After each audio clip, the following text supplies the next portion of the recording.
आनंद मठ। आनंद मठ और ऋषियों की अनमोल धरोहर को संजोएं।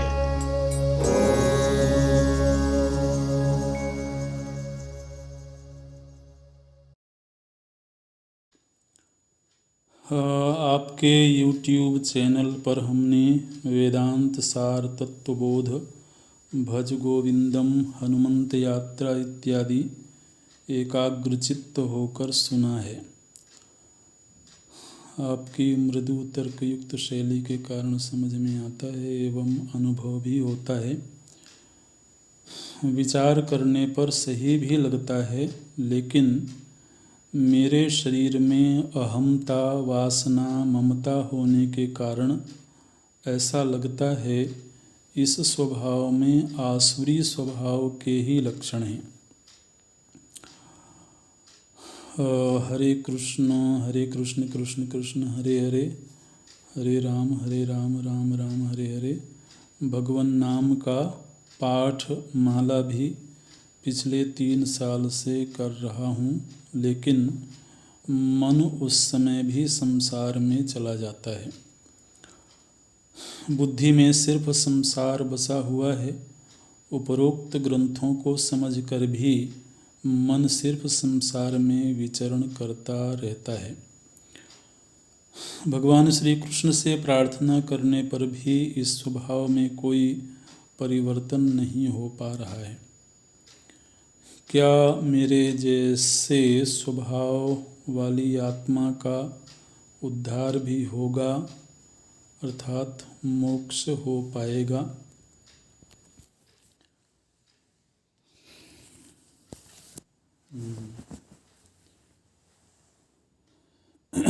अच्छा प्रश्न है।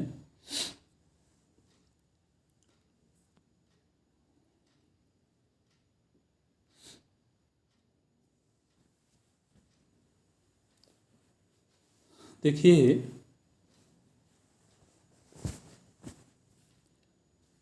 गंतव्य का निश्चय संकल्प से होता है।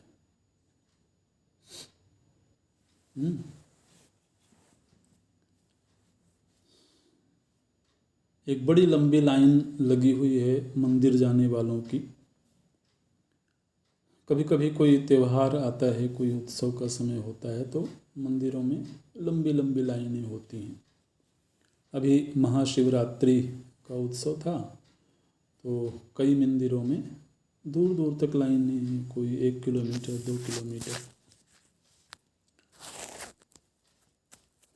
अब व्यक्ति मंदिर से 1 किलोमीटर दूर खड़ा हो और जिस जगह पर खड़ा हो उस जगह पर मानो कि शराब की दुकान हो, है ना? तो दूसरे को ये दिखेगा कि ये व्यक्ति शराब की दुकान के पास खड़ा है, लेकिन उसके मन में निश्चय क्या है, उसका गंतव्य क्या है? वो मंदिर है।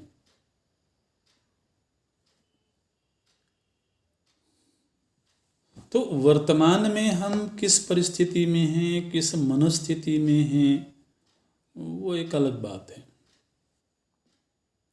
निश्चय क्या है? चित्त में संसार की वासना है, ठीक है, संसार की ओर जा रहा है, ठीक है, लेकिन उसी चित्त में, उसी बुद्धि में निश्चय क्या हुआ है? शास्त्र और गुरु कृपा से जो प्रथम उपलब्धि साधक को होती है, वो निश्चयात्मिका बुद्धि की होती है। बुद्धि में निश्चय हो जाए कि एक जीवन लगे चाहे 10 जीवन लगे, लेकिन अब वरस्तु में वर्णीयस्य एव, अब मेरा वर्णीय विषय तो केवल और केवल परमात्मा है। हो सकता है ये संकल्प हमेशा याद ना रहे, ये निश्चय हमेशा याद ना रहे, क्योंकि जो हमारी परिस्थिति है, जो हमारी मनस्थिति है, वो हमारे चित्त को आंदोलित करती है और चित्त उसी के प्रवाह में जाता है। लेकिन संकल्प से भी अंतरंग वस्तु है निश्चय।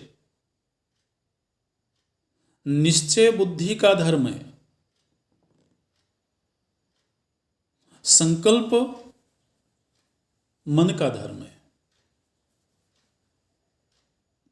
इसलिए आज हम क्या कर रहे हैं, आज हमारा मन किस तरह से प्रतिक्रिया दे रहा है, वो पूर्व पूर्व के संस्कारों वासनाओं का उसमें प्रभाव है। लेकिन श्रवण करते करते, सत्संग करते करते बुद्धि ने यदि कहीं ये निश्चय प्राप्त कर लिया है कि मेरा अंतिम प्राप्तव्य तो प्रभु है, परमात्मा है, तो प्रभु जी ने कहा कि जिस दिन उसने निश्चय कर लिया, मेरी दृष्टि में उसी दिन वो साधु हो गया।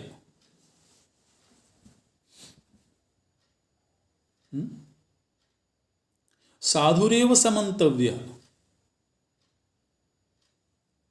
गीता जी में बोलते हैं, उसको उसी दिन साधु की संज्ञा में दे दूंगा।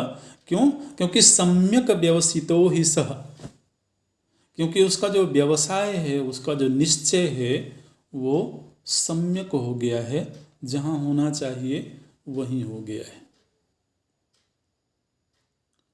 तो खूब विचार करके यदि हमने ये निश्चय कर लिया है कि कोई बात नहीं, ये जीवन भी जाए तो जाए, भगवान के पास शरीरों की कमी नहीं है, लेकिन अब वो चाहे जितने ही शरीर दे दें, जब तक मैं उन्हें नहीं पालूंगा तब तक मुझे कोई उनसे शिकायत भी नहीं है।